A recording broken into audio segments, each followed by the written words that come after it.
രണ്ട് തെസ്സലോനിക്കർ ലേഖനം 2-ാം അധ്യായത്തിന്റെ 2-ാമത്തെ ഭാഗത്തിലേക്ക് കടന്നു വരികയാണ്. അത് 3 മുതൽ 12 വരെയുള്ള വാക്യങ്ങളാണ്. ഇന്ന് നമുക്ക് അതിന്റെ 1-2 കാര്യങ്ങൾ ചിന്തിച്ച് നിർത്താം എന്ന് ഞാൻ വിചാരിക്കുന്നു. 2-ാം അധ്യായത്തിന്റെ 3 മുതൽ 12 വരെയുള്ള വാക്യങ്ങളിൽ കർത്താവായ യേശു ക്രിസ്തുവിനെ, അല്ലെ കർത്താവിന്റെ നാളിന് മുൻപ് സംഭവിക്കേണ്ടതായ ചില കാര്യങ്ങളെ കുറിച്ചാണ് പൗലോസ് അപ്പോസ്തലൻ തെസ്സലോനിക്കക്കാർക്ക് ലേഖനത്തിലൂടെ അറിയിക്കുന്നത്. അപ്പൊ കർത്താവിന്റെ നാളും കർത്താവിന്റെ മേഘപ്രത്യക്ഷതയും രണ്ടും രണ്ടാണെന്നാണ് നമ്മൾ മനസ്സിലാക്കുന്നത്. അതായത് കഴിഞ്ഞ ആഴ്ച നമ്മൾ ചിന്തിച്ചു, കർത്താവിന്റെ വരവിൽ പ്രത്യക്ഷതയിൽ 2 ഘട്ടങ്ങളിലുള്ളതിൽ ഒന്നാമത്തേത് അവിടുന്ന് വിശുദ്ധന്മാർക്ക് വേണ്ടി വരുന്നതാണ്, അത് മഹോപദ്രവത്തിന് മുൻപാണ് എന്ന് നമ്മൾ ചിന്തിച്ചു. രണ്ടാമത് കർത്താവ് തന്റെ പ്രത്യക്ഷത വിശുദ്ധന്മാരോട് കൂടെ ഈ ഭൂമിയിലേക്ക് കടന്നു വരും എന്ന് നമുക്ക് കാണാനായിട്ട് കഴിയും. അതാണ് കർത്താവിന്റെ നാൾ എന്നതുകൊണ്ട് ഉദ്ദേശിക്കുന്നത്. എന്നാൽ ഈ തെസ്സലോനിക്ക സഭയിലുള്ള വിശ്വാസികൾ ഈ പൗലോസ് അപ്പോസ്തലൻ 1-ാമത്തെ ലേഖനം എഴുതി ആ 1-ാമത്തെ ലേഖനത്തിനകത്ത് യേശുക്രിസ്തുവിന്റെ വരവിനെ കുറിച്ചെല്ലാം പറഞ്ഞിരിക്കുന്നത് കാണാനായിട്ട് കഴിയും. അപ്പൊ അത് വെച്ചിട്ട് ആൾക്കാർ ചിലർ ദുരുപദേശങ്ങൾ ഉണ്ടാക്കി, പൗലോസും ഇങ്ങനെ പറഞ്ഞിരിക്കുന്നു, ദൈവത്തിന്റെ ആത്മാവ് അല്ലെങ്കിൽ ഒരു ആത്മാവ് തനിക്ക് വെളിപ്പെടുത്തി കൊടുത്ത് പറഞ്ഞിരിക്കുകയാണ്, കർത്താവ് വേഗത്തിൽ വരാനായി പോകുന്നു എന്ന് പറഞ്ഞ് ആൾക്കാരെ മറ്റൊരു തലത്തിലേക്ക് ദുരുപദേശങ്ങൾ നൽകി ദൈവ വചനപ്രകാരമുള്ള അവസ്ഥയിൽ നിന്ന് മാറ്റി വേറൊരു തലത്തിലേക്ക് കൊണ്ടുപോകാനായിട്ടിടയായി. എന്നാൽ അവർ ആ വിധത്തിൽ ദൈവസന്നിധിയിൽ നിന്ന് അകന്നു പോകുന്ന ഒരു സാഹചര്യം വന്നപ്പോൾ കർത്താവിന്റെ വരവിനെ കുറിച്ചുള്ള കാര്യങ്ങൾ വ്യക്തമാക്കേണ്ടതായ ആ ഒരു ഉത്തരവാദിത്വം പൗലോസിന് ഉണ്ടായിരുന്നു. അതാണ് 2-ാം ലേഖനത്തിലൂടെ വെളിപ്പെടുത്തുന്നത്. അപ്പൊ യേശു കർത്താവിന്റെ നാൾ എന്ന് പറയുന്ന മഹത്വ പ്രത്യക്ഷതയ്ക്ക് മുൻപ് ചില കാര്യങ്ങൾ സംഭവിക്കണം എന്നതാണ് ഈ 2-ാം അധ്യായത്തിന്റെ 2-ാം ഭാഗമായ 3 മുതൽ 12 വരെയുള്ള വാക്യങ്ങൾ കാണുന്നു. വളരെ വിശാലമായ കാര്യങ്ങളുണ്ട്. അപ്പൊ അതില് 2-ാം അധ്യായത്തിന്റെ 3-ാമത്തെ വാക്യമാണ് നമ്മൾ ഇന്ന് ചിന്തിക്കുന്നത്. അപ്പോ 2 തെസ്സലോനിക്കർ ലേഖനം 2-ാം അധ്യായത്തിന്റെ 3-ാമത്തെ വാക്യത്തിൽ ഇപ്രകാരം പറയുന്നു, ആരും ഏത് വിധേനയും നിങ്ങളെ ചതിക്കരുത്. ആദ്യമേ വിശ്വാസത്യാഗം സംഭവിക്കുകയും നാശയോഗ്യനും അധർമ്മമൂർത്തിയുമായവൻ വെളിപ്പെടുകയും വേണം. വളരെ വ്യക്തമായിട്ട് പൗലോസ് അപ്പോസ്തലൻ പറയുകയാണ്. എന്താണിത്? നിങ്ങളിങ്ങനെ ഏതെങ്കിലും ഒരു ആത്മാവ് നിങ്ങളോട് സംസാരിച്ചെന്ന് പറഞ്ഞ് സുബോധം വിട്ട് ഇളകി പോകരുത്. ഞങ്ങൾ എഴുതിയെന്ന ലേഖനത്തിന്റെ പേരും പറഞ്ഞും നിങ്ങളെ തെറ്റിക്കാൻ പലരും ഇറങ്ങി വരുന്നുണ്ട്. എന്നാൽ നിങ്ങൾ സുബോധം വിട്ട് ഇളകിപ്പോകരുത്. ഒരു വിധത്തിലും ആരും ഏത് വിധേനയും നിങ്ങളെ ചതിക്കരുത് എന്ന് പറയണം. അപ്പൊ യേശു കർത്താവിന്റെ വരവുമായുള്ള ബന്ധത്തിൽ തന്നെ ദുരുപദേശങ്ങൾ പറഞ്ഞുകൊണ്ട് ജനങ്ങളെ ചതിക്കുന്ന, വഞ്ചിക്കുന്ന, ആത്മീയ തലങ്ങളിൽ നിന്ന് വ്യതിചലിപ്പിച്ച് കളയുന്ന തലങ്ങളിലേക്ക് കൊണ്ടുപോകുന്ന ആൾക്കാർ അന്നും ഉണ്ടായിരുന്നു, ഇന്നും അത് വളരെ പെരുകിയിരിക്കുകയാണ്. അതുകൊണ്ടാണ് പൗലോസ് പറയുന്നത് ആരും നിങ്ങളെ ചതിക്കരുത്. പിന്നെ എന്താണ്? ആദ്യമേ 2 കാര്യങ്ങൾ സംഭവിക്കണം. ഈ കർത്താവിന്റെ നാളിന് മുൻപ് പ്രധാനമായും 2 കാര്യങ്ങൾ സംഭവിക്കണം. അത് ഒന്ന് പൗലോസ് പറയുന്ന, ആദ്യമേ വിശ്വാസത്യാഗം സംഭവിക്കുകയും നാശയോഗ്യനും അധർമ്മമൂർത്തിയുമായവൻ വെളിപ്പെടുകയും വേണം. ഈ 2 കാര്യങ്ങളും ഒന്നിനോടൊന്ന് ചേർന്ന് നടക്കുന്ന സംഭവങ്ങളാണ്. വിശ്വാസത്യാഗം ഈ കർത്താവിന്റെ നാളിന് മുമ്പ് സംഭവിക്കുമെന്നാണ് പരിശുദ്ധാത്മാവിനാൽ ഇവിടെ ഒരു വെളിപ്പാടായിട്ട് പൗലോസ് അപ്പോസ്തലൻ രേഖപ്പെടുത്തിയിരിക്കുന്നത്. നോക്കണമേ, ദൈവത്തിന്റെ ആത്മാവിന്റെ വെളിപ്പാട് കർത്താവിന്റെ വരവിനെ കുറിച്ച് പറഞ്ഞപ്പോൾ അതിനെ തെറ്റിദ്ധരിപ്പിച്ചുകൊണ്ട് വേറെ തലങ്ങളിലേക്ക് ആൾക്കാർ കടന്നുപോയപ്പോൾ അതിന് തിരുത്തുവാൻ വേണ്ടി പൗലോസ് ശ്രമിക്കുമ്പോൾ തന്നെ വരാനിരിക്കുന്ന സംഭവത്തെക്കുറിച്ചുള്ള വ്യക്തമായ വെളിപ്പാട് ദൈവം പൗലോസിന് കൊടുക്കുകയാണ്. അതുകൊണ്ട് ആ തെറ്റുകളിലേക്ക് പോകുന്നവരെ തിരുത്തുവാനായിട്ട് പൗലോസിന് സാധിച്ചു എന്നുള്ളതാണ്. ഈ നാളുകളിൽ ദൈവവചനത്തിൽ വിരുദ്ധമായി ജനങ്ങൾ കടന്നു പോകുമ്പോൾ അവരെ തിരുത്തേണ്ടത് ഉത്തരവാദിത്വം നമുക്കുണ്ട്. അത് വചനത്തിന്റെ വെളിപ്പാടിലും വചനത്തിന്റെ അടിസ്ഥാനത്തിലും ആ കാര്യങ്ങൾ വ്യക്തമാക്കേണ്ടത് ആവശ്യമാണ് എന്ന് നമ്മൾ ഇതിലൂടെ മനസ്സിലാക്കുകയാണ്. അപ്പൊ പൗലോസ് അപ്പോസ്തലൻ പറയുന്നത് എന്താണ്? നിങ്ങൾ പെട്ടെന്ന് ഇങ്ങനെ ഇളകി പോകരുത്, സുബോധം വിട്ടു പോകരുത്. ചില കാര്യങ്ങൾ സംഭവിക്കാനുണ്ട് കർത്താവിന്റെ മഹത്വ പ്രത്യക്ഷതയ്ക്ക് മുമ്പ്. അതിൽ ഒന്നാമതായി വിശ്വാസത്യാഗം സംഭവിക്കണമെന്നാണ്. ഈ വിശ്വാസത്യാഗം സംഭവിക്കുന്നത് മഹാപീഡനകാലത്താണ്, അല്ലെങ്കിൽ മഹോപദ്രവകാലത്തിലാണ് എന്ന് നമുക്ക് മനസ്സിലാക്കാനായിട്ട് കഴിയും. ഏതാണ് ഈ മഹോപദ്രവ കാലം എന്ന് പറഞ്ഞാൽ? നമ്മൾ അത് തുടർന്ന് അല്പമായിട്ട് ഈ സന്ദേശത്തിനിടയിൽ ഞാൻ പറഞ്ഞു പോകാനായിട്ട് ആഗ്രഹിക്കുകയാണ്. അപ്പൊ ആ സന്ദർഭത്തിൽ ഒരുപാട് വിശ്വാസം ത്യജിക്കപ്പെടുന്ന ഒരു അവസ്ഥയിലേക്ക് മാറും. ഈ വിശ്വാസത്യാഗം എന്ന് പറയുന്നത് വിശ്വാസത്തെ ത്യജിച്ചു കളയുക എന്നുള്ളത് തന്നെയാണ്. മറ്റൊരു തലത്തിൽ പറഞ്ഞാൽ അന്ത്യകാലത്ത് സർവശക്തനായ ദൈവത്തോടുള്ള ദാരുണമായ ഒരു മത്സരമാണ് ഈ വിശ്വാസത്യാഗം എന്ന് പറയുന്നത്. ഇന്നും പലരും ദൈവത്തിന്റെ സന്നിധിയിൽ ആ വിധത്തിലുള്ള ദൈവത്തോട് മത്സരിച്ചു നിൽക്കുകയും വിശ്വാസത്തെ ത്യജിക്കുകയും ചെയ്യുന്ന വലിയൊരു സമൂഹത്തെ നമുക്ക് കാണാനായിട്ട് കഴിയും. ഇതെല്ലാം ആ അന്ത്യകാലത്തിന്റെ ലക്ഷണങ്ങളാണെന്നും പ്രത്യേകിച്ചും വിശ്വാസത്യാഗം അതിഭയങ്കരമായി വരാൻ പോകുന്നതിന്റെ സൂചനകളും അടയാളങ്ങളുമാണ് എന്നാണ് നമ്മൾ മനസ്സിലാക്കുന്നത്. ഇന്ന് ഒരുപാട് യുക്തിവാദത്തിന്റെ പ്രവർത്തനങ്ങൾ ശക്തമായി കൊണ്ടിരിക്കുന്നു. ദൈവത്തിന് ബുദ്ധിയില്ലാത്തവനാണ് ദൈവം. ആദ്യമൊക്കെ പറഞ്ഞവര് ദൈവം ഇല്ലെന്നാണ്, ഇപ്പൊ പറയുന്നത് ദൈവം ബുദ്ധിയില്ലാത്തവനാണ്. എന്നാൽ അത്രയെങ്കിലുമൊക്കെ ലെവലിലേക്ക് എത്തിയതിൽ വളരെ സന്തോഷമുണ്ട്. കാരണം ഒരു കാലത്ത് ദൈവം ഇല്ല എന്ന് പറഞ്ഞിരുന്ന നിരീശ്വരവാദികൾ ഇപ്പൊ പറയുകയാണ് മനുഷ്യനെ ഉപദ്രവിക്കാൻ കൊതുകിനെ സൃഷ്ടിച്ച ദൈവം ബുദ്ധിമാനാണോ? ബുദ്ധിയില്ലാത്ത ദൈവം എന്നാണ്. അതിന്റെ അർത്ഥം ദൈവമുണ്ട്, ബുദ്ധിയില്ലെന്നാണ്. അപ്പൊ മാറ്റങ്ങൾ സംഭവിച്ചുകൊണ്ടിരിക്കുന്നുണ്ട്. എന്തായാലും ശരി, ഇതിലൊക്കെ വശംവദരായി പോയിക്കൊണ്ടിരിക്കുന്ന വലിയൊരു തലമുറയെ നമുക്ക് കാണുവാനായിട്ട് സാധിക്കുന്നുണ്ട് പ്രിയമുള്ളവരെ.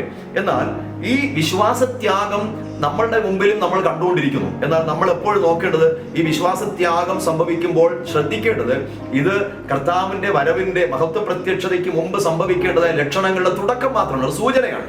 മഹോപദ്രവകാലത്ത് അത് ഭയങ്കരമായി വർദ്ധിക്കും. അതിന്റെ ഒരു സൂചനയായി, അടയാളമായി നമ്മൾ കാണുകയാണ്. ഈ വിശ്വാസത്യാഗത്തെ കണ്ടുകൊണ്ട് നമ്മൾ ദൈവസന്നിധിയിൽ കരയുകയും പ്രാർത്ഥിക്കുകയും ചെയ്യണം. അല്ലാതെ നമ്മൾ മടുത്തു പോകരുത്. പകരം മറുവശത്ത് ദൈവം ഒരു ഉണർവ് അയച്ചുകൊണ്ടിരിക്കുന്നു എന്നുള്ള കാര്യം നമ്മൾ മറന്നു പോകരുത്. അനേകം വ്യക്തി ജീവിതങ്ങളെ കർത്താവ് ദിവസങ്ങളിൽ പല സാഹചര്യങ്ങളിലൂടെ, പല മുഖാന്തരങ്ങളിലൂടെ തന്നിലേക്ക് ആകർഷിക്കുന്നു. അനേകം യങ്സ്റ്റേഴ്സ് കർത്താവിന്റെ സാക്ഷികളായി തീർന്നുകൊണ്ടിരിക്കുന്നു, യേശുവിനെ എഴുന്നേറ്റുകൊണ്ടിരിക്കുന്നുള്ള സത്യം കൂടെ ഓർക്കുക.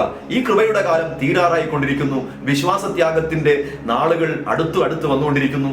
ആ നാശയോഗ്യനും അധർമ്മമൂർത്തിയുമായവൻ വരാനുള്ള സമയവും അടുത്തിരിക്കുന്നു എന്ന് നമ്മൾ മനസ്സിലാക്കേണ്ടതായിട്ടുണ്ട്. നോക്കുക, ഇത് ഞാൻ പറയട്ടെ, ഇതിന്റെ ആ സൂചന, അതായത് വിശ്വാസത്യാഗത്തിന്റെ സൂചനകൾ നമ്മൾ ഇപ്പോഴേ കാണുന്നുണ്ട്. ഇത് എന്തൊക്കെയാണ് വിശ്വാസത്യാഗം വരാനുള്ള കാരണം? മറ്റു സംശയങ്ങളൊന്നും തന്നെ ഇല്ല. വിശ്വസിക്കുന്ന കാര്യങ്ങൾ പലതും സംഭവിക്കാതിരിക്കുമ്പോൾ, പ്രതീക്ഷിക്കുന്ന സമയത്ത് പലതും സംഭവിക്കാതിരിക്കുമ്പോൾ സ്വാഭാവികമായിട്ടും വിശ്വാസത്തിൽ സംശയങ്ങൾ ഉണ്ടാകും, അവിശ്വാസം വരും, അത് ത്യജിക്കുവാൻ തൊക്കെ ഇടയായിത്തീരുകയും ചെയ്യും. എന്നാൽ ചിലരുടെ വിശ്വാസം ധരിക്കുന്നത് കഷ്ടപ്പാടുകളിലൂടെയും ഉപദ്രവങ്ങളിലൂടെയും വേദനകളിലൂടെയും പ്രതീക്ഷിച്ച കാര്യങ്ങൾ പലപ്പോഴും പലതും സംഭവിക്കാതെയും ഒക്കെ ഇരിക്കുമ്പോൾ, ചില പ്രവാചകന്മാരും എന്ന് പറഞ്ഞ കാര്യം അത് പറഞ്ഞ സമയത്ത് നടന്നില്ലല്ലോ എന്ന് പറയുമ്പോൾ വിശ്വാസം ധരിക്കുകയാണ്, പ്രവചനത്തിലുള്ള വിശ്വാസം വിട്ടുപോവുകയാണ്. ഞാൻ പറയട്ടെ, പ്രവാചകന്മാർ പറയുന്നതിനപ്പുറമായി ദൈവം പറയുന്നതിൽ നമ്മൾ വിശ്വസിക്കുന്നുള്ളതാണ്. പ്രവാചകന്മാർ പലതരത്തിലുണ്ടല്ലോ. മനുഷ്യാത്മാവിൽ പ്രവചിക്കുന്ന പ്രവാചകന്മാരുണ്ട്, ദുരാത്മാവിൽ പ്രവചിക്കുന്ന പ്രവാചകന്മാരുണ്ട്, ദൈവത്തിന്റെ ആത്മാവിൽ പ്രവചിക്കുന്ന പ്രവാചകന്മാരുണ്ട്. അതിനെ ഡിസൈൻ ചെയ്യേണ്ടത്, അതിനെ തിരിച്ചറിയേണ്ടത് നമ്മുടെ ഉത്തരവാദിത്തമാണ്. ദൈവം പറയാത്തൊരു കാര്യം ദൈവം പറഞ്ഞു എന്ന് പറഞ്ഞ് ഒരാൾ വന്ന് പറയുമ്പോൾ അത് സംഭവിക്കാതിരുന്നാൽ നമ്മുടെ ജീവിതത്തിൽ നമ്മൾ വിശ്വാസത്തിന്റെ ത്യാഗങ്ങളിലേക്ക് പോകാൻ തക്കവണ്ണം ഇടയായിത്തീരും. അതുണ്ടാകരുത്. പകരം നാം ദൈവത്തിൽ നിന്നാണ് ഈ ശബ്ദം കേൾക്കുന്നുള്ളൊരു ഉറച്ച ബോധമുണ്ടെങ്കിൽ ദൈവം ഒരിക്കലും കള്ളം പറയില്ല. ദൈവം വ്യാജത്തിന്റെ ആത്മാവല്ല. ദൈവം പറഞ്ഞത് നിവർത്തിക്കുക തന്നെ ചെയ്യും. അതിന് എന്തെല്ലാം സംഭവിച്ചാലും ആ സംഭവിക്കുന്നത് എല്ലാം പ്രവചനത്തിന്റെ പൂർത്തീകരണത്തിലേക്ക് ദൈവം എത്തിക്കും. അതാണ് ബൈബിൾ ചരിത്രം, ആ ദൈവത്തോട് ചേർന്ന് നടക്കുന്ന വ്യക്തികളുടെ അനുഭവം എന്ന് നമുക്ക് മനസ്സിലാക്കാനായിട്ട് കഴിയും. കർത്താവ് പറയുന്നത് പൂർത്തീകരിക്കുന്നതിന് മുമ്പ് പല പ്രതികൂലങ്ങളും നമ്മൾ കടന്നുപോകേണ്ടതായിട്ട് വന്നെന്ന് വരാം. ദൈവം ദാവീദിനെ അഭിഷേകം ചെയ്തു. പക്ഷെ അഭിഷേകം ചെയ്ത ഉടനെ രാജസിംഹാസനത്തിൽ കൊണ്ടുപോയി ഇരുത്തിയില്ലെന്ന് ഓർക്കണം. പിന്നെയും അനവധി കഷ്ടതയിലൂടെ ആ അഭിഷേകം ലഭിച്ച ശേഷമാണ് ദാവീദ് പറയുന്നത്, എനിക്കും മരണത്തിനും തമ്മിൽ ഒരടി അകലം മാത്രമേ ഉള്ളൂ, മുഖാമുഖം ഞാൻ മരണത്തെ കാണുന്നു എന്ന്. പക്ഷേ അയാൾ മരിച്ചില്ല. കൊല്ലാനായിട്ട് രാജാവ് തന്റെ അധികാരവും കഴിവും സൈന്യത്തെ മുഴുവൻ ഉപയോഗിച്ചിട്ടും ദൈവം അഭിഷേകം ചെയ്ത് രാജസിംഹാസനത്തിൽ ഇരുത്താൻ അഭിഷേകം ചെയ്ത ദാവീദിനെ ദൈവം അവിടെ ഇരുത്തുക തന്നെ ചെയ്തു എന്നുള്ളതാണ് വാസ്തവം. അതുകൊണ്ട് ദൈവം പറയുന്ന കാര്യങ്ങൾ നമ്മുടെ ജീവിതത്തിൽ എത്ര പ്രതികൂലങ്ങൾ നേരിട്ടാലും അത് നടക്കും. പക്ഷെ അത് നടക്കണമെങ്കിൽ ആ പ്രതികൂലങ്ങളിൽ നമ്മുടെ വിശ്വാസം അടിപതറാതെ ഉറച്ച് നിൽക്കേണ്ടത് ആവശ്യമാണ് എന്ന് കാണുന്നു. അപ്പോൾ കഷ്ടതകളും ശോധനകളും പ്രാർത്ഥനയ്ക്ക് മറുപടിയില്ലായ്മകളും ഒക്കെ പലപ്പോഴും നമ്മുടെ വിശ്വാസം ധരിക്കാൻ കാരണമായി തീരും. ഈ ഒരു പ്രത്യേക കാലഘട്ടത്തിൽ അത് അധികമായി സാത്താൻ കൊണ്ടുവരാനും സാധ്യതയുണ്ട്. എന്നാൽ ചിലരുടെ വിശ്വാസം ധരിക്കുന്നത് എന്തുകൊണ്ടാണ് നമുക്ക് നോക്കാം. 1 തിമോഥെയോസിന്റെ ലേഖനം 6-ാം അധ്യായം അതിന്റെ 10-ാമത്തെ വാക്യത്തിൽ ഇങ്ങനെ പറയുകയാണ്. 1 തിമോഥെയോസ് 6:10 അവിടെ പറയുന്നു, ദ്രവ്യാഗ്രഹം സകലവിധ ദോഷത്തിന് മൂലമല്ലോ. ഞാനത് അതിന്റെ തൊട്ട് മുമ്പിലുള്ള ഒരു വാക്യം കൂടെ വായിക്കാം എന്ന് ഞാൻ വിചാരിക്കുകയാണ്. 1 തിമോഥെയോസിന്റെ ലേഖനം 6-ാം അധ്യായം 9-ഉം 10-ഉം വാക്യങ്ങൾ ഞാൻ വായിക്കാം. ധനികന്മാരാകുവാൻ ആഗ്രഹിക്കുന്നവർ പരീക്ഷയിലും കെണിയിലും കുടുങ്ങുകയും മനുഷ്യർ സംഹാരനാശങ്ങളിൽ മുങ്ങിപ്പോകുവാൻ ഇടവരുന്ന മൗഢ്യവും ദോഷകരവുമായ പല മോഹങ്ങൾക്കും ഇരയായി തീരുകയും ചെയ്യുന്നു. എന്നിട്ട് പറയുന്നു 10-ാം വാക്യം, ദ്രവ്യാഗ്രഹം സകലവിധ ദോഷത്തിന് മൂലമല്ലോ, ഇത് ചിലർ കാംക്ഷിച്ചിട്ട് വിശ്വാസം വിട്ടുഴന്ന് ബഹു ദുഃഖങ്ങൾക്ക് അധീനരായി തീർന്നിരിക്കുന്നു. ചിലരൊക്കെ ഇങ്ങനെ വിശ്വാസത്തിലോട്ട് പ്രാർത്ഥനയ്ക്ക് വേണ്ടി കടന്നു വരുന്നത് പിന്നെ അവരോട് കൂടെ കൂടിയാൽ, പ്രാർത്ഥനക്കാരോട് കൂടെ കൂടിയാൽ ഭയങ്കരമായിട്ട് ചിലതൊക്കെ കിട്ടും എന്നൊക്കെ പ്രതീക്ഷിച്ചിട്ടുണ്ട്. ഇപ്പൊ ഉടനെ കിട്ടണം, എല്ലാം ഇൻസ്റ്റന്റ് ആയി, പെട്ടെന്ന് റെഡിമെയ്ഡായി, വേഗത്തിൽ കിട്ടണം എന്നുള്ളൊരവസ്ഥയിലാണ് പലരും കടന്നു വരുന്നത്. എന്നാൽ കിട്ടിയില്ലെങ്കിലോ അവർ അതിനെ ത്യജിച്ചിട്ട് കടന്നു പോവുകയാണ്. ഇവിടെ പറഞ്ഞിരിക്കുന്നത് ദ്രവ്യാഗ്രഹം സകലവിധ ദോഷത്തിന് മൂലമല്ലോ, ഇത് ചിലർ കാംക്ഷിച്ചിട്ട് വിശ്വാസം വിട്ടുഴന്ന് ബഹു ദുഃഖങ്ങൾക്ക് അധീനരായി തീരുകയാണ്. അപ്പോ കർത്താവിൽ വിശ്വസിച്ച് കടന്നു വരുന്നത് നമ്മുടെ ആത്മരക്ഷയുടെ ഏറ്റവും പ്രാധാന്യമായ കർത്താവ് നമുക്ക് നൽകുന്ന ആത്മരക്ഷ വിശ്വാസത്തിൽ പ്രാപിച്ചുകൊണ്ട് ആ ദൈവത്തോടുള്ള ബന്ധത്തിൽ നടക്കുമ്പോൾ ദൈവം നമുക്ക് വേണ്ടി അത്ഭുതങ്ങൾ ചെയ്യും. അത് അത്ഭുതങ്ങൾ നടന്നാലും ശരി, ഇല്ലെങ്കിലും ശരി, നാം ദ്രവ്യാഗ്രഹത്തിന് വേണ്ടി, ലൗകിക സുഖങ്ങൾക്ക് വേണ്ടി അല്ല കർത്താവിൽ വിശ്വസിക്കേണ്ടത്. അതിനു വേണ്ടിയിട്ട് വന്ന പലരും അത് വിശ്വാസം പോലും വിട്ടുഴന്ന് അവർ കടന്നുപോയതായിട്ട് കാണും. 1 തിമോഥെയോസിന്റെ 1-ാം അധ്യായം അതിന്റെ 19-ഉം 20-ഉം വാക്യങ്ങൾ വായിക്കുമ്പോൾ ഇങ്ങനെ പറഞ്ഞിരിക്കുന്നു: ചിലർ നല്ല മനസാക്ഷി തള്ളിക്കളഞ്ഞിട്ട് അവരുടെ വിശ്വാസ കപ്പൽ തകർന്നുപോയി. അലക്സാണ്ടറിനെ കുറിച്ചൊക്കെ അവിടെ പറയുകയാണ്. അപ്പൊ അവിടെ പറഞ്ഞിരിക്കുന്നത് നല്ല മനസാക്ഷി, ആ നല്ല മനസാക്ഷി വിട്ട് കളഞ്ഞിട്ട് വിശ്വാസ കപ്പൽ പോലും തകർന്നു പോയ അവസ്ഥയിലായി തീർന്നവരുണ്ട്. നല്ല മനസാക്ഷി നഷ്ടപ്പെടുന്ന എപ്പോഴാണ്? ദൈവത്തോടുള്ള ബന്ധം നഷ്ടപ്പെടുമ്പോൾ, ദൈവത്തിലുള്ള വിശ്വാസം നഷ്ടപ്പെടുമ്പോൾ, മനുഷ്യനിലേക്ക് മാലിന്യങ്ങൾ കയറി വരുമ്പോൾ, ലൗകിക ചിന്തകൾ കടന്നു വരുമ്പോൾ മനസാക്ഷി അത് മലിനപ്പെടുകയും അങ്ങനെ മനുഷ്യന് ദൈവത്തിലുള്ള വിശ്വാസ കപ്പൽ തകർന്നു ഉടയുകയും ചെയ്യുന്നു എന്ന് കാണുകയാണ്. വിശ്വാസത്തിൽ നിന്ന് ചില വ്യക്തികളാണ് അടുത്ത 20-ാമത്തെ വാക്യത്തിൽ പറഞ്ഞിരിക്കുന്നത്. അങ്ങനെയുള്ള വ്യക്തികൾ അവർ ദൈവത്തോടുള്ള വിശ്വാസത്തിൽ നിന്ന് അകന്നു പോകാൻ സാധ്യതയുണ്ട് എന്നുള്ള മുന്നറിയിപ്പുകൾ നമുക്ക് ലഭ്യമാകുന്നുണ്ട്. പിന്നെ ഈ വിശ്വാസത്യാഗം സംഭവിക്കാനുള്ള മറ്റൊരു കാരണം എന്ന് പറയുന്നത് കള്ളപ്രവാചകന്മാരും ദുരുപദേശങ്ങളുമാണ്. ഇന്ന് ഒരുപാട് അത് പെരുകിക്കൊണ്ടിരിക്കുകയാണ്, ഒരുപാട് പെരുകുന്നു. കള്ളപ്രവാചകന്മാർ ഒരുപാട് പെരുകുന്നു, പിന്നെ ഈ ദുരുപദേശങ്ങൾ ഒത്തിരി പെരുകുകയാണ്. നോക്കുക, ഇതിപ്പോൾ ഇങ്ങനെ പെരുകിക്കൊണ്ടിരിക്കുന്നെങ്കിൽ ഇതിന്റെ അന്ത്യകാലത്തിന്റെ അവസാന സമയങ്ങളിലോട്ടൊക്കെ എത്തുമ്പോൾ എത്ര ഭയങ്കരമായിരിക്കും. കള്ളപ്രവചനങ്ങൾ കൊണ്ട് മനുഷ്യനെ വലച്ച് ദുരുപദേശങ്ങൾ കൊടുത്ത് വിശ്വാസത്തിൽ തെറ്റിക്കും. മത്തായിയുടെ സുവിശേഷം 24-ാം അധ്യായം 11-ാമത്തെ വാക്യത്തിൽ വളരെ വ്യക്തമായിട്ട് എൻ്റെ യേശു കർത്താവ് പറഞ്ഞു, കള്ളപ്രവാചകന്മാർ പലരും വന്ന് അനേകരെ തെറ്റിക്കും. പിന്നെ പറയുന്നതാണ് ഗലാത്യർ 1:7 പറയുന്നു, ചിലർ നിങ്ങളെ കലക്കി ക്രിസ്തുവിന്റെ സുവിശേഷം മറിച്ചു കളയാൻ ഇച്ഛിക്കുന്നു. അപ്പോൾ ഇങ്ങനെ പലതരത്തിൽ കള്ളപ്രവചനങ്ങളും ദുരുപദേശങ്ങളും കൊണ്ട് കലക്കി മറിച്ച് പലരെയും അനേകരെ തെറ്റിച്ചു കളയും. കർത്താവിന്റെ വചനത്തിൽ പറയുന്നത് കഴിയുമെങ്കിൽ മൃതന്മാരെ പോലും തെറ്റിക്കുവാൻ തക്കവണ്ണം അലർന്ന സിംഹം പോലെ ആരെ വിഴുങ്ങേണ്ടെന്ന് അറിയേണ്ടതിന് പിശാച് ഇങ്ങനെ ചുറ്റിത്തിരിഞ്ഞ് നടക്കുകയാണ് എന്ന് പറയുകയാണ്. അപ്പോൾ നമുക്ക് ഈ ഒരു അറിയിപ്പുകളെല്ലാം മുൻകൂട്ടി ദൈവവചനത്തിൽ പറഞ്ഞു തന്നിരിക്കുകയാണ്. അപ്പോൾ ഈ ഒരു സാഹചര്യം നമ്മുടെ ജീവിതത്തിൽ കടന്നു വരുമ്പോൾ 2 തിമോഥെയോസ് 4:4 പറയുന്നു, സത്യത്തിന് ചെവി കൊടുക്കാതെ കെട്ടുകഥ കേൾക്കാൻ തിരികെ ചെയ്യുന്ന കാലം വരും. ഇന്ന് നിങ്ങൾ ചിന്തിച്ചു നോക്കുക, ഇന്ന് കെട്ടുകഥകൾ കേൾക്കുന്ന ഒരു കാലത്തിൽ നമ്മൾ എത്തിച്ചേർന്നില്ലേ? അപ്പോൾ ആ കെട്ടുകഥകൾ കേട്ടുകൊണ്ട് മനുഷ്യർ ഒരുപാട് വിശ്വാസത്തിന് അകന്നു പോവുകയാണ്. കഴിഞ്ഞ ദിവസം ഞാനൊരു കൺവെൻഷനിൽ പങ്കെടുക്കുമ്പോൾ ഇവിടെ പ്രസംഗിച്ച സുവിശേഷ പ്രസംഗകൻ ഇപ്രകാരം പറഞ്ഞു, ആൾക്കാർ വൈകുന്നേരം 6:30 മണി കഴിഞ്ഞാൽ പിന്നെ ടിവിയുടെ മുമ്പിൽ ഇരിക്കുകയാണ്, തോളത്ത് ഒരു തോർത്തും കൂടി ഇട്ടിട്ടുണ്ടെന്നാണ്. അപ്പോൾ ടിവിയുടെ മുമ്പിൽ ഇരിക്കുന്നത് ഈ അടുത്തുള്ള ഓരോ അരമണിക്കൂർ സമയം ഇടവിട്ട് ഇങ്ങനെ സീരിയലുകൾ വന്നുകൊണ്ടിരിക്കും. അപ്പൊ അത് കാണാൻ വേണ്ടിയാണ് ഒരുക്കത്തോടെ ആൾക്കാർ വന്നിരിക്കുന്നത്. എന്തിനാണ് ഈ തോളത്ത് തോർത്തിട്ടിരിക്കുന്നത്? അദ്ദേഹം പറഞ്ഞത് ഇങ്ങനെയാണ്, ഈ സീരിയൽ കണ്ട് കരയുമ്പോൾ കണ്ണുനീരെല്ലാം തോർത്തുകൊണ്ട് തുടച്ച് അത് പിഴിഞ്ഞിടാൻ വേണ്ടി തോളത്ത് തോർത്ത് വിട്ടുകൊണ്ട് വന്നിരുന്നത് കേൾക്കുന്നതാണ്. അപ്പോ ഈ കെട്ടുകഥകൾ കേൾക്കാനുള്ള ഒരു വ്യഗ്രത മനുഷ്യന് കൂടി വന്നിരിക്കുകയാണ്. കെട്ടുകഥകൾ പെരുകുന്ന ഒരു കാലം. ഈ കെട്ടുകഥകൾക്ക് ശ്രദ്ധ കൊടുത്തുകൊണ്ട് പള്ളിയിൽ വന്ന് ഭയങ്കരമായിട്ട് പ്രാർത്ഥിക്കുകയും പ്രസംഗിക്കുകയും ഒക്കെ ചെയ്യുന്ന ആൾക്കാർ പലരും ഇതിന് അടിമകളാണ്. അങ്ങനെ വന്നിരുന്ന് അവരുടെ മനസ്സിനകത്ത് മുഴുവനും കയറുന്നത് എന്താണ്?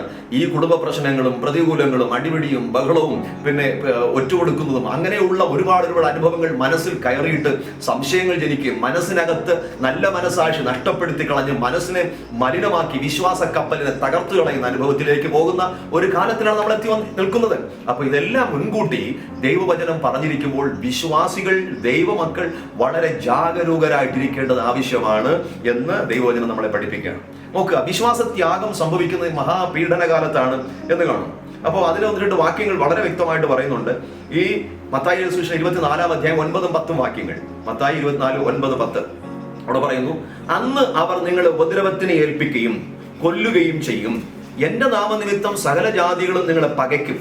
പലരും ഇടറി അന്യോന്യം ഏൽപ്പിച്ചു കൊടുക്കും, അന്യോന്യം പകയ്ക്കുകയും ചെയ്യും. അപ്പൊ പലരും ഇടറിപ്പോകുന്ന, വിശ്വാസത്തിൽ ഇടറിപ്പോകുന്ന, പരസ്പരം ഉപദ്രവിക്കുന്ന, കലഹിക്കുന്ന ഒരു അവസ്ഥ ഉണ്ടാകുമെന്ന് കർത്താവ് മുൻകൂട്ടി പറയുന്നു. ലൂക്കോസ് 8:13 പറയുന്നു, ഈ വിത്തുകൾ വിതയ്ക്കുന്നതിനെ കുറിച്ചുള്ള ഉപമ, കർഷകന്റെ ഉപമ കർത്താവ് പറയുമ്പോൾ 4 തലങ്ങളിൽ വിത്തുകൾ വീണെന്ന് പറയും. നമുക്ക് എല്ലാവർക്കും അറിയാവുന്നതുകൊണ്ട് ഞാൻ അത് വിശദീകരിക്കുന്നില്ല. പക്ഷെ അവിടെ പറഞ്ഞിരിക്കുന്ന 13-ാം വാക്യം ലൂക്കോസ് 8:13 പറയുന്നത് പാറമേൽ വീണ വിത്താണ്. അപ്പൊ പാറമേൽ വീണ വിത്ത് എന്ന് പറഞ്ഞാൽ പെട്ടെന്ന് അത് മുളച്ചു വരുന്നു. അപ്പോൾ ദൈവവചനം കേൾക്കുമ്പോൾ തന്നെ സന്തോഷത്തോടെ കൈക്കൊള്ളുന്നു. പക്ഷെ അത് കുറെ കഴിയുമ്പോൾ പ്രശ്നങ്ങൾ വരുമ്പോൾ, വെയിലുദിക്കുമ്പോൾ വേരില്ലാത്തത് കൊണ്ട് അത് വാടിപ്പോകുന്നു എന്നാണ് കർത്താവ് പറഞ്ഞത്. ഈ അനുഭവത്തിലൂടെ കടന്നു പോകുന്ന അനേക വ്യക്തി ജീവിതങ്ങൾ, അതായത് വചനം ഭയങ്കര സന്തോഷത്തോടെ കൈക്കൊള്ളുന്നു, നല്ല സന്ദേശമായിരുന്നു, നല്ല ഉണർവായിരുന്നു, എന്ത് ഭയങ്കരമായിരുന്നു സുവിശേഷ പ്രസംഗം എന്നൊക്കെ പലപ്പോഴും സന്തോഷത്തോടെ കൈക്കൊള്ളും. അങ്ങനെ കുറച്ച് ദിവസം ഇങ്ങനെ പോയിക്കൊണ്ടിരിക്കുമ്പോൾ അവരുടെ ജീവിതത്തിൽ ഒരു വലിയ വെയിലടിക്കുമ്പോൾ, ശക്തമായിട്ടുള്ള ചൂടേറിയ അനുഭവങ്ങൾ ഉണ്ടാകുമ്പോൾ, പ്രതികൂലങ്ങൾ ഉണ്ടാകുമ്പോൾ വാടിപ്പോകുന്നു, വിശ്വാസം തളർന്നു പോകുന്നു, കുഴഞ്ഞു പോകുന്നു, കരിഞ്ഞു പോകുന്നു. കാരണം വേരില്ല, കേട്ടെടുത്ത് മാത്രം നിൽക്കുകയാണ്. വിശ്വാസത്തിന് വളരാനായിട്ടുള്ള സാഹചര്യങ്ങൾ ഉണ്ടാകണം.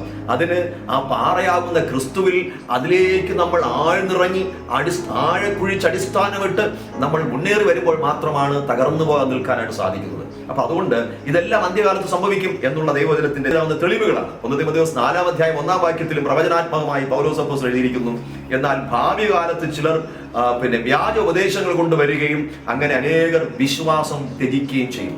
എത്ര പേരാണ് ഈ ദിവസങ്ങളിൽ ദുരുപദേശങ്ങളിൽ പെട്ടിട്ട് കർത്താവിന്റെ വചനം വിട്ടുപോയത്, ആൾദൈവങ്ങളുടെ പിന്നാലെ പോയത്, പല അത്ഭുതങ്ങളും കണ്ടിട്ട് ദൈവത്തെ വിട്ടു മാറിപ്പോയത്? പ്രിയമുള്ളവരെ, ഈ ഒരു കാലഘട്ടം ഇങ്ങനെ പെരുകി പെരുകി പെരുകി മഹോപദ്രവ കാലത്തിൽ, മഹാപീഡനകാലം വരുമ്പോൾ കർത്താവിന്റെ ദാസന്മാർ അല്ലെങ്കിൽ വിശുദ്ധന്മാർ ഇല്ലാത്തൊരു ലോകം ഇവിടെ ഉണ്ടാകും. അതാണ് നമ്മൾ കഴിഞ്ഞ ആഴ്ച ചിന്തിച്ചത്.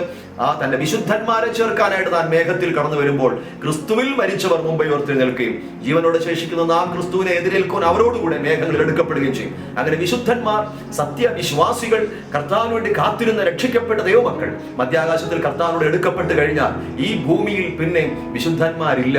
പിന്നെ സംഭവിക്കുന്നത് ഇങ്ങനെ വിശുദ്ധന്മാരില്ലാത്തൊരു കാലം, വിശ്വാസ ത്യാഗം അതിശക്തമായി ഉണ്ടായിക്കൊണ്ടിരിക്കും എന്നാണ് കാണുന്നത്. വിശുദ്ധന്മാരില്ല.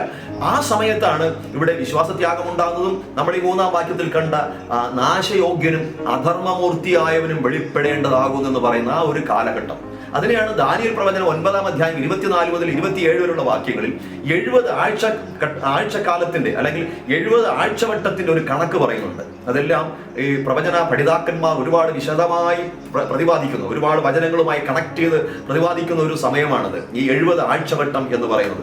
ആ 70 ആഴ്ചവട്ടത്തിൽ അതിനകത്ത് ക്രിസ്തുവിന്റെ മരണം എല്ലാം ആ 70 ആഴ്ചവട്ടത്തിനുള്ളിൽ വ്യക്തമായിട്ട് ഈ ദാനിയേൽ പ്രവചിച്ചിരിക്കുന്നത് കാണാം. അപ്പോൾ അതിന്റെ കണക്കുകളെല്ലാം നോക്കി വരുമ്പോൾ 70-ാമത്തെ ആഴ്ചവട്ടമാണ് മഹാപീഡനകാലം എന്ന് പറയുന്നത്. 70-ാമത്തെ ആഴ്ചവട്ടം അത് 7 വർഷത്തോളം ഉണ്ടാകുമെന്ന് പറയുന്നു. ആദ്യത്തെ 3.5 വർഷം കഴിഞ്ഞാൽ പിന്നെ അടുത്ത 3.5 വർഷക്കാലം മഹാപീഡനകാലമായിരിക്കും. അത് എതിർ ക്രിസ്തു ഭരിക്കുന്ന ഒരു സമയമാണ് എന്ന് പറയുന്നു. ആ സമയത്ത് വിശ്വാസ ത്യാഗം അതിഭയങ്കരമായി പെരുകും എന്ന് വളരെ വ്യക്തമായിട്ട് ദൈവവചനത്തിൽ പറയുന്നു.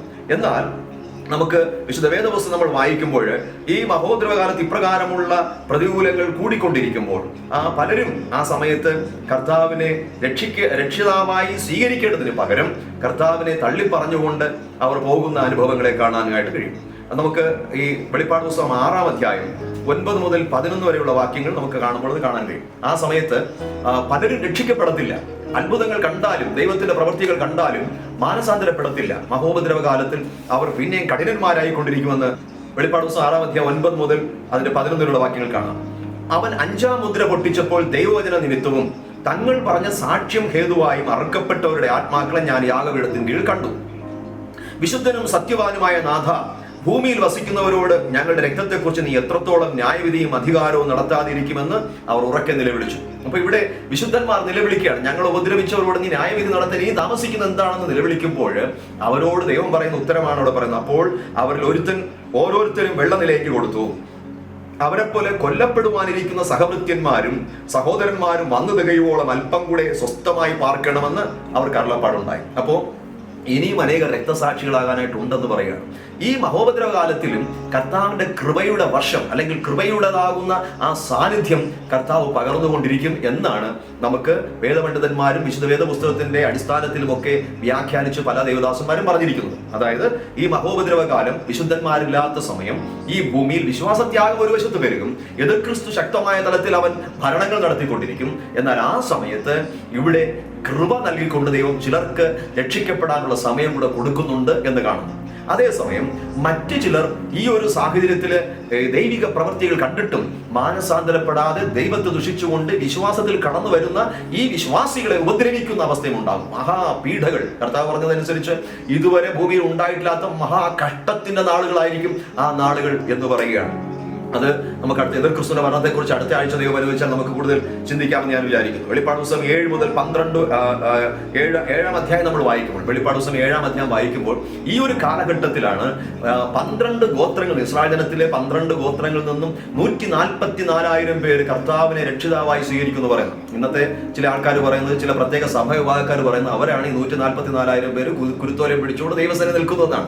പക്ഷെ ഇവിടെ വളരെ വ്യക്തമായി പറഞ്ഞിരിക്കുന്നത് 12 യഹൂദ ഗോത്രങ്ങളിൽ നിന്നായി 144,000 പേർ കർത്താവിന്റെ കുഞ്ഞാടിന്റെ മണവാട്ടിയായി തിരഞ്ഞെടുക്കപ്പെടുമെന്നും പിന്നെ എണ്ണിക്കൂടാത്ത വിധത്തിലുള്ള സകല ജാതിയിൽ നിന്നും, സകല ഭാഷകളിൽ നിന്നും, സകല ഗോത്രങ്ങളിൽ നിന്നും, സകല വർണ്ണങ്ങളിൽ നിന്നും എണ്ണിക്കൂടാത്ത ബഹുജാതി, ഒരു വലിയൊരു കൂട്ടം ജാതി പുരുഷാരവും കർത്താവിനെ സ്വീകരിക്കുവാൻ തക്കോണം ഇടയായിത്തീരും എന്ന് നമുക്ക് വെളിപ്പാട് പുസ്തകത്തിന്റെ അതിന്റെ 7-ാം അധ്യായം വായിക്കുമ്പോൾ നമുക്ക് കാണാനായിട്ട് കഴിയും. അപ്പോൾ ഈ കാലഘട്ടത്തിൽ വിശ്വാസം ത്യജിച്ചുകൊണ്ട് നിൽക്കുന്ന വ്യക്തികൾ, ക്രിസ്തുവിനെ സമ്പൂർണ്ണമായി വിട്ടുകളഞ്ഞിട്ട് ഈ എതിർ ക്രിസ്തുവിനെ ഉൾക്കൊള്ളുന്ന ഒരു വലിയ ജനതയാണ് എഴുന്നേൽക്കുന്നത്. കാരണം എതിർ ക്രിസ്തുവിനെ കുറിച്ച് ഞാൻ അടുത്ത ആഴ്ച പറയാം. അവൻ വന്ന ആദ്യമെല്ലാം ജനത്തെ ഭയങ്കരമായി സ്വാധീനിക്കുകയും ചില കാര്യങ്ങളൊക്കെ ചെയ്യുമ്പോൾ ജനം അവന്റെ കീഴിലേക്ക് പോവുകയാണ്. കാരണം ഈ ജനം ക്രിസ്തുവിനെ ത്യജിച്ചു കളഞ്ഞു, അവരുടെ വിശ്വാസം ത്യജിച്ചു, ലോകരക്ഷിതാവായ കർത്താവിനെ അവർ തള്ളിക്കളഞ്ഞു.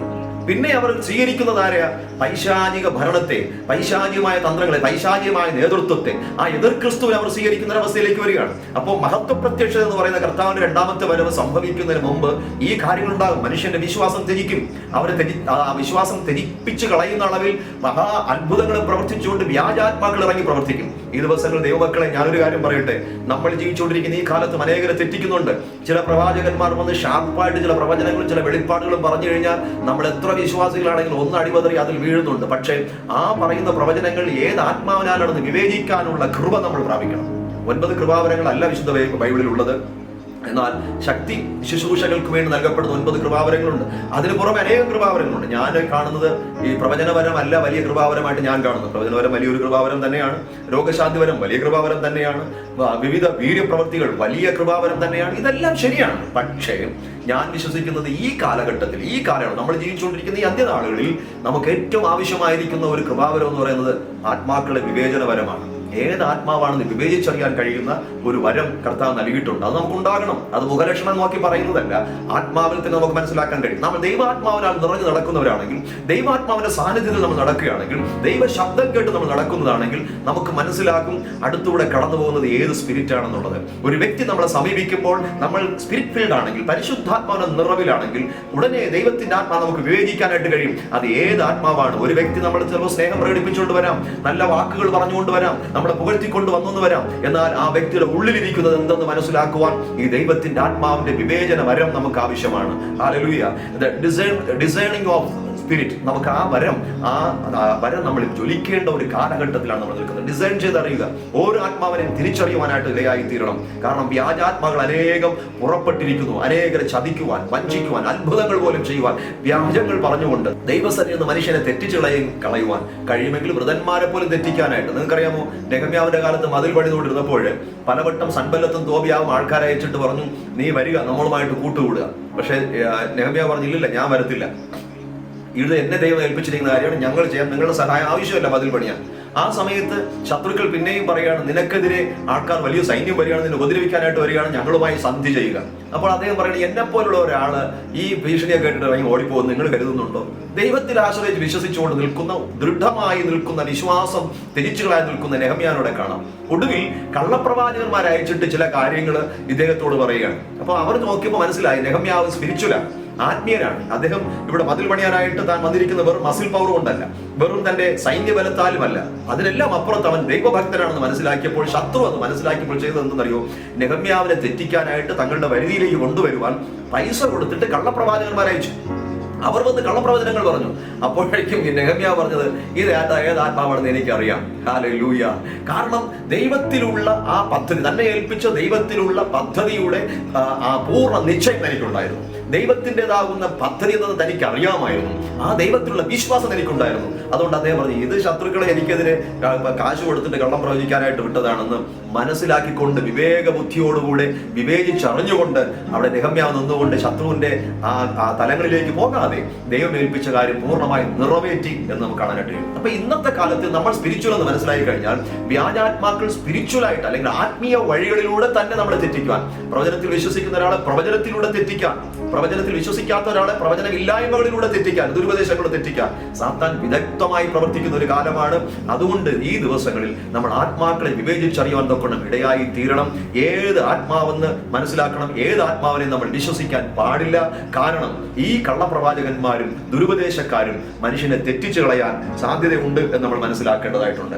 അപ്പോൾ ഈ വെളിപ്പാട് ദിവസം 9-ാം അധ്യായം 20-21 വാക്യങ്ങൾ, വെളിപ്പാട് 9-ന്റെ 20-21 വാക്യങ്ങൾ, 16-ന്റെ 2 ഇവിടെ എല്ലാം പറഞ്ഞിരിക്കുന്നത് വലിയ ദൈവപ്രവൃത്തികളോട് ഉണ്ടാവുകയാണ്. അതെല്ലാം ഉണ്ടായിട്ടും ഇവർ മാനസാന്തരപ്പെടാതെ ദൈവത്തെ ദുഷിക്കുന്ന ഒരു കൂട്ടം പേരെയും അവിടെ കാണുവാനായിട്ട്. 9-ാം അധ്യായം അതിന്റെ 20-21 വാക്യങ്ങൾ ഇങ്ങനെ പറയുന്നു. നോക്കുക, ഈ ബാധകളാൽ മരിച്ചു പോകാത്ത ശേഷം മനുഷ്യരോ ദുർഭൂതങ്ങളെയും കാണാനും കേൾക്കാനും നടക്കാനും വയ്യാത്ത പൊന്ന്, വെള്ളി, ചെമ്പ്, കല്ല്, മരം ഇവ കൊണ്ടുള്ള ബിംബങ്ങളെയും നമസ്കരിക്കാതെ വണ്ണം തങ്ങളുടെ കൈപ്പണി വിട്ട് മാനസാന്തരപ്പെട്ടില്ല. തങ്ങളുടെ കൊലപാതകം, ക്ഷുദ്രം, ദുർനടപ്പ്, മോഷണം എന്നിവ വിട്ട് അവർ മാനസാന്തരപ്പെട്ടതുമില്ല. ഇങ്ങനെ മാനസാന്തരപ്പെടാത്ത ഹൃദയം കഠിനമാക്കി വിശ്വാസം കംപ്ലീറ്റ് ത്യജിച്ചു കളഞ്ഞ ഒരു വിശ്വാസ ത്യാഗത്തിന്റെ കാലഘട്ടമാണ് ഇനി അങ്ങോട്ട് വരാനായിട്ടിരിക്കുന്നത്. ആ കാലഘട്ടത്തിൽ പെട്ടുപോകാതിരിപ്പാൻ, ഒന്നാമത് കർത്താവിന്റെ കാഹളം ധ്വനിക്കുമ്പോൾ ഒന്നാമത്തെ പുനരുദ്ധാനത്തിൽ പങ്കുള്ളവരായി തീരാൻ നമുക്കിടയായി തീരണം. അതിന് നാം കർത്താവുമായിട്ടുള്ള ബന്ധത്തിൽ മുറുകെ പിടിച്ച് മുന്നോട്ട് പോകേണ്ടത് അത്യാവശ്യമായിരിക്കുന്നു. പ്രിയമുള്ളവരെ, ഇന്നത്തെ സന്ദേശം ഞാൻ വേഗത്തിൽ നിർത്താനായിട്ട് ആഗ്രഹിക്കുകയാണ്. നമ്മുടെ ജീവിതങ്ങൾ നമുക്കൊന്ന് പരിശോധിക്കാം. ഈ അന്ത്യകാലത്തിന്റെ അവസാന നാളുകളിലേക്ക് നമ്മൾ നീങ്ങിക്കൊണ്ടിരിക്കുമ്പോൾ യേശുവിന്റെ മഹത്വ പ്രത്യക്ഷതയ്ക്ക് മുമ്പ് സംഭവിക്കേണ്ട വിശ്വാസത്യാഗം ഇപ്പോഴും ഉടലെടുത്ത് അതിങ്ങനെ സഭയെ എല്ലാ കാലത്തും പുറകോട്ട് വലിക്കുന്ന അവസ്ഥയിൽ നിരന്തരം പോരാടിക്കൊണ്ടിരിക്കുന്ന ഈ വിശ്വാസം ത്യജിക്കത്തക്ക വിധത്തിൽ മനുഷ്യനെ തെറ്റിച്ചു കളയുന്ന പൈശാചിക പ്രവർത്തികൾ ഉണ്ടായിക്കൊണ്ടിരിക്കുമ്പോൾ ഒരു കാര്യം ഓർക്കണം, നമ്മൾ കർത്താവിന്റെ ആ ഒന്നാമത്തെ പുനരുദ്ധാനത്തിന് വേണ്ടി കാത്തിരിക്കുന്ന ദൈവമക്കളാണ്. നമ്മളെ ഇത് തെറ്റിച്ചു കളയരുത്. നാം വളരെ വിശ്വസ്തയോടുകൂടെ ദൈവാത്മാവിന്റെ നിറവോടുകൂടെ ആത്മാക്കളെ വിവേചിച്ചറിഞ്ഞുകൊണ്ട് കാലത്തെ തിരിച്ചറിഞ്ഞുകൊണ്ട് നാം ദൈവത്തോട് ചേർന്ന് നടക്കണം. ഇനി അങ്ങോട്ട് വരാനിരിക്കുന്ന കാലങ്ങൾ അത്ര എളുപ്പമായ കാലങ്ങളല്ല. അതുകൊണ്ട് ഒരുക്കത്തോടെ നമ്മൾ ആയിരിക്കേണ്ടത് ആവശ്യമാണ്. പ്രിയമുള്ളവരെ, ഈ ഒരു സംഭവം പിന്നെ തീരുന്നത്, അതായത് ഈ മഹാ ഉപദ്രവകാലം തീരുന്നത് ഹർമഗദ്ദോൻ യുദ്ധത്തോടുകൂടെയാണ്. അത് നമുക്ക് സമയം കിട്ടുകയാണെങ്കിൽ പിന്നത്തെ നാളുകളിൽ നമുക്ക് ചിന്തിക്കാനായിട്ട് ഇടയാകും. അതുവരെ ഈ ഭയങ്കരമായ വിശ്വാസത്യാഗവും ഭയങ്കരമായ അധാർമികതയും ഒരുപാട് ദുഷ്ക്രിയകളും ഈ ലോകത്ത് പെരുകിക്കൊണ്ടേയിരിക്കും. അതിനു മുമ്പ് കർത്താവ് വരുന്ന ആ മേഘപ്രത്യക്ഷതയിൽ എടുക്കപ്പെടുന്നവർ ഭാഗ്യവാന്മാർ. ഹല്ലേലൂയ. പ്രിയമുള്ളവരെ, അതിനുവേണ്ടി നമുക്ക് ഒരുങ്ങാം. നമ്മുടെ വിശ്വാസം ത്യജിക്കാതിരിക്കാം. വചനത്തിന്റെ അടിസ്ഥാനത്തിൽ നമ്മളത് മനസ്സിലാക്കണം. എങ്ങനെ നമുക്ക് വിവേചിച്ചറിയാൻ പറ്റും? ഞാൻ ഇടയ്ക്ക് അതും കൂടെ പറഞ്ഞു പോവുകയാണ്. ഒന്ന്, വചനത്താൽ നമ്മൾ അത് വിവേചിപ്പാൻ തക്കണം ഇടയായി തീരണം. വചനത്തിനുള്ള തെളിവുകൾ നമ്മൾ മനസ്സിലാക്കണം. ആ വചനം കൊണ്ട് നമുക്ക് മനസ്സിലാക്കാനായിട്ട് കഴിയണം. രണ്ട്, ഓരോ വ്യക്തിയുടെയും ഫലം കൊണ്ട് നമുക്ക് തിരിച്ചറിയാൻ കഴിയണം. ഈ പറയുന്ന പ്രവൃത്തികൾ, ഈ ഉപദേശങ്ങൾ പറയുന്ന ആൾക്കാർ, അത്ഭുതങ്ങൾ ചെയ്യുന്ന ആൾക്കാരുടെ ജീവിത ഫലം എങ്ങനെയാണെന്ന് നമ്മൾ മനസ്സിലാക്കണം. മൂന്ന്, ഇത് രണ്ടും കൊണ്ട് മനസ്സിലായില്ലെങ്കിൽ ദൈവത്തിന്റെ കൃപാവരം തന്നെ വേണം ആത്മാക്കളെ വിവേചിച്ചറിയുക. ഹല്ലേലൂയ. ഇത് ഞാൻ പല അനുഭവങ്ങൾ ഞാൻ കേട്ടിട്ടുണ്ട്, അനുഭവിച്ചിട്ടുണ്ട്. ചിലരെല്ലാം വന്ന് സഭയ്ക്കകത്തിരുന്ന് അന്യഭാഷയിൽ അങ്ങ് ഭയങ്കര പ്രാർത്ഥനകൾ നടത്തും. നമ്മൾ വിചാരിക്കും അവർക്ക് ഭയങ്കര അഭിഷേകമുണ്ട്, ഭയങ്കര അന്യഭാഷയാണ്. പക്ഷെ പലതും ദുഷ്ടാത്മാവിനാൽ വന്നിരുന്ന അന്യഭാഷ പറയുന്ന വ്യക്തികളുമുണ്ട്. അത് തിരിച്ചറിഞ്ഞില്ലെങ്കിൽ സഭയെ പോലും അത് മുടിച്ചു കളയുന്ന അവസ്ഥയിലേക്ക് പോകുന്നു. പ്രത്യേകിച്ചും സാത്താന്യ സഭയിലെ ആൾക്കാർ പലരും അങ്ങനെ നുഴഞ്ഞു കയറി പല സഭകളും തകർത്ത ചരിത്രങ്ങൾ നമ്മുടെ മുൻപിലുണ്ട്. ഞാൻ പല ഇടങ്ങളിലുള്ള അനുഭവങ്ങൾ ഞാൻ കേട്ടിട്ടുമുണ്ട്. അതുകൊണ്ട് നമ്മൾ ഈ ദിവസങ്ങളിൽ തെറ്റിപ്പോകാതിരിക്കാൻ ഇവിടെ പൗലോസ് പറഞ്ഞിരിക്കുന്നത്, ഭാവി കാലത്ത് ചിലർ വ്യാജാത്മാക്കളെയും ഭൂതങ്ങളുടെ ഉപദേശങ്ങളെയും ആശ്രയിച്ച് മോഷ്ക്ക് പറയുന്നുണ്ട്, കപടത്താൽ വിശ്വാസം ത്യജിക്കുമെന്ന് ആത്മാവ് തെളിവായി പറയുന്നു. പിന്നെ 2 പത്രോസ് 3-ാം അധ്യായം 17-ാം വാക്യം അവിടെ പറയുന്നു, നിങ്ങൾ മുമ്പ് കൂട്ടി അറിഞ്ഞിരിക്കൊണ്ട് അധർമ്മികളുടെ വഞ്ചനയിൽ കുടുങ്ങി സ്വന്തം സ്ഥിരത വിട്ടുപോകാതിരിക്കാൻ സൂക്ഷിച്ചുകൊള്ളുകയും. ഇതെല്ലാം അവസാനം സംഭവിക്കും. പക്ഷെ അക്കൂട്ടത്തിൽ നമ്മൾ ആയി പോകരുത്. നിങ്ങളുടെ അവിടെ പറഞ്ഞിരിക്കുന്നത് നിങ്ങൾ മുമ്പ് കൂട്ടി അറിഞ്ഞിരിക്കൊണ്ട്. ഇത് പരിശുദ്ധാത്മാവ് മുമ്പ് കൂട്ടി പറഞ്ഞിരിക്കുകയാണ്. പരിശുദ്ധാത്മ മുമ്പ് കൂട്ടി പറഞ്ഞിരിക്കുന്നു. അതുകൊണ്ട് അധർമ്മികളുടെ വഞ്ചനയിൽ കുടുങ്ങി സ്വന്തം സ്ഥിരത വിട്ട് വീണുപോകാതിരിക്കാൻ സൂക്ഷിച്ചുകൊള്ളുകയും. പ്രിയമുള്ളവരെ, ആ ഒരു കാലഘട്ടത്തിലാണ് നമ്മൾ നിൽക്കുന്നത്. ഇനി അങ്ങോട്ട് സംഭവിക്കാനായിട്ട് പോകുന്ന ഭയങ്കരമായിട്ടുള്ള ഈ മഹാപീഡനകാലവും ആ സമയങ്ങളിൽ നടക്കുന്നതായിട്ടുള്ള മഹോപദ്രവവും മഹാപീഡനവും അസഹനീയമായ അവസ്ഥയിലേക്ക് പോകും. എന്നാൽ അതിന്റെ സൂചനകൾ നമ്മൾ കണ്ടു തുടങ്ങിയിരിക്കുമ്പോൾ വളരെ ഒരുക്കത്തോടെ കാത്തിരുന്നുകൊണ്ട് വിശ്വാസം ധനിച്ചു കളയാതെ അല്പ സുഖങ്ങൾക്ക് വേണ്ടിയും ചില താൽക്കാലിക നന്മകൾക്ക് വേണ്ടിയും ഭൗതിക അനുഗ്രഹങ്ങൾക്ക് വേണ്ടിയും മാത്രമല്ല നാം യേശുവിന്റെ ആ നിത്യതയിൽ എത്തിച്ചേരുവാൻ, താൻ കടന്നു വരുമ്പോൾ കാഹളം ധ്വനിക്കുമ്പോൾ നാം മരിച്ചുപോയവരാണെങ്കിൽ ആ കാഹളം കേട്ട് ഉയർത്തെഴുന്നേൽക്കാൻ ഒന്നാമത്തെ പുനരുദ്ധാനത്തിൽ പങ്കുള്ളവരാകുവാനും. ഒരിക്കൽ കൂടെ ഞാൻ പറയട്ടെ, അതല്ല നമ്മൾ ജീവനോട് ഇരിക്കുമ്പോഴാണെങ്കിൽ മറുരൂപരായി കർത്താവിനെ സ്വീകരിക്കാൻ, ഉൾപ്രാപണം പ്രാപിച്ച് അവന്റെ അടുക്കലേക്ക് എത്തുവാനും നമുക്കിടയായി തീരണം. അതുകൊണ്ട് നമുക്ക് നൽകിയിരിക്കുന്ന വിശ്വാസത്തെ നമുക്ക് നിലനിൽക്കാം. എന്തെല്ലാം വന്നാലും, ഏത് ഉപദേശങ്ങൾ വന്നാലും, ഏത് വ്യാജാത്മാക്കൾ പ്രവർത്തിച്ചാലും, ഏത് കള്ളപ്രവാചകന്മാർ വന്നാലും, എന്തെല്ലാം അടയാളങ്ങൾ കാണിച്ചാലും അതിൽ വീണുപോകാതെ കാര്യങ്ങൾ വിവേചിച്ചറിഞ്ഞുകൊണ്ട് ദൈവാത്മാവിന്റെ നിറവിൽ നടക്കാൻ നമുക്കിടയാകണം. ഞാൻ പറയട്ടെ, അപ്പോൾ ഈ കാണുന്നത് എല്ലാം വ്യാജാത്മാവിനാലാണോ? കൂടുതലും വ്യാജാത്മാക്കളാണ്. എന്നാൽ സത്യാത്മാവിന്റെ പ്രവർത്തനങ്ങൾ തിരിച്ചറിയാൻ നമുക്ക് കഴിയണം. ഇന്നും കർത്താവ് അത്ഭുതങ്ങൾ ചെയ്യുന്നു, ഇന്നും പ്രവചനങ്ങൾ ദൈവം നൽകുന്നു, ഇന്നും രോഗികളെ സൗഖ്യമാക്കുന്നു. ഞാൻ അതിൽ വിശ്വസിക്കുന്നുണ്ട്. പക്ഷേ അത് ദൈവത്തിൽ നിന്നാണോ അല്ലയോ എന്ന് നാം വളരെ വിവേകത്തോടെ അതിനെ തിരിച്ചറിയേണ്ടത് ആവശ്യമാണ്. ദൈവസന്നിധി നമുക്ക് അർപ്പിക്കാം. കർത്താവിന്റെ നാള് അടുത്തിരിക്കുന്നു.